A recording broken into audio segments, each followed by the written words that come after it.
আসসালামু আলাইকুম প্রিয় খামারি ভাই বন্ধুরা, আপনাদেরকে আজকে আমরা দেখাবো আপনাদের যাদের খামার আছে তারা এই যে পানি পানি আপনারা খামারে কিভাবে দিবেন এবং কিভাবে রাখলে ভালো হয় সে সম্পর্কে আপনাদেরকে দেখাবো। দেখুন, এই যে পানির জন্য একটা স্ট্যান্ড, এই স্ট্যান্ডটা কিন্তু অনেক সুন্দর একটা স্ট্যান্ড।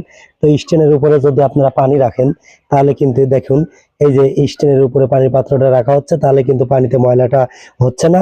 আর ময়লাটা না হওয়ার কারণে কিন্তু যে পানি বাহিত যে রোগগুলো আছে, পানিতে যেরকম ফ্লোরে থাকলে যদি ময়লা পানি খায় সেই ক্ষেত্রে কিন্তু মুরগির আমাশা বা ঠান্ডা অন্যান্য অসুখ হতে পারে। তো স্ট্যান্ডে যদি আপনারা পানির পাত্র রাখেন সেই ক্ষেত্রে কিন্তু আপনাদের মুরগির অসুখ বিসুখ একটু কম হবে। আসসালামু আলাইকুম।